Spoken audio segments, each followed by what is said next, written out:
Le franc CFA, en sortir ou le réformer en profondeur? Cela fait plusieurs décennies que la question est posée, mais rien n'avance véritablement malgré les combats des activistes, les dénonciations des acteurs et les explications des experts. Le souverain, pour le franc CFA, au-delà de tout ce qu'on peut vous dire, c'est la France. Pourquoi? Parce que c'est la France qui l'a inventé en 1945, conformément à l'article 1 du décret 45-01-36. Aucun chef d'État africain, et je pèse mes mots, ne peut dire qu'ils sont propriétaires ou bien inventaires du franc CFA. Non.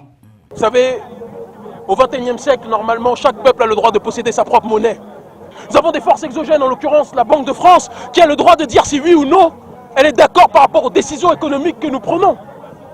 Cela montre que nous avons une monnaie qui est caduque. Cela montre que nous avons une monnaie qui est une monnaie d'esclavagisme. Cela montre que nous avons une monnaie de soumission.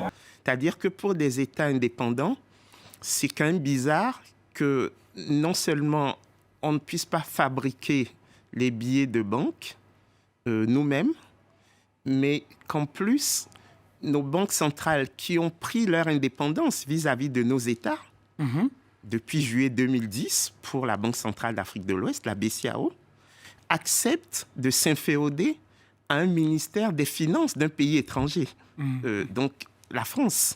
En dépit de ce que vous venez d'entendre, la zone franc est là, comme un mythe, inattaquable, inatteignable, alors même qu'il est évident que cette monnaie de servitude volontaire, pour paraphraser le professeur Joseph Tchingian-Pouemi, est un véritable frein au décollage des économies de tous les pays qui l'utilisent.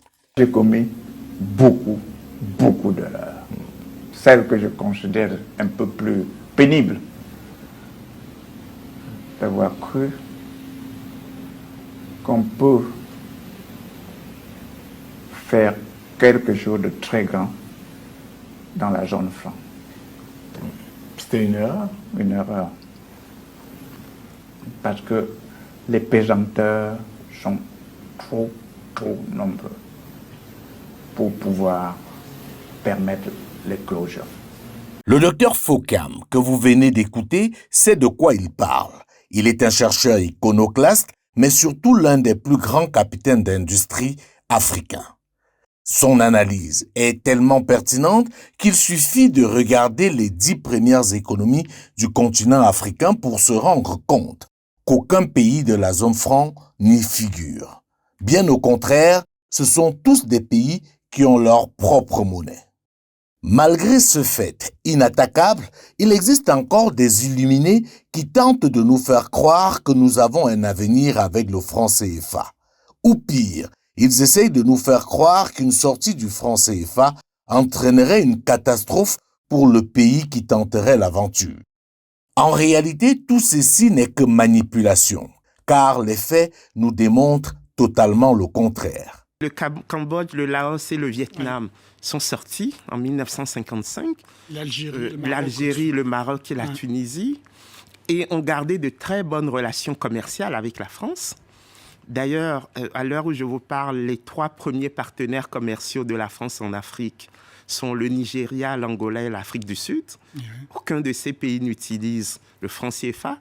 Donc, c'est vraiment de servitude volontaire dont on parle.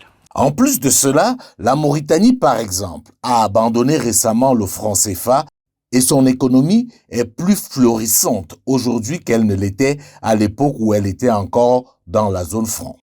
Un pays comme la Guinée a dit non au franc CFA dès le départ. Et son retard aujourd'hui n'est pas lié au fait qu'il a sa propre monnaie, mais davantage à la malgouvernance. Et malgré cela, la Guinée se porte économiquement mieux que certains pays de la zone franc, à l'instar de la République centrafricaine, de la Guinée-Bissau ou encore du Niger.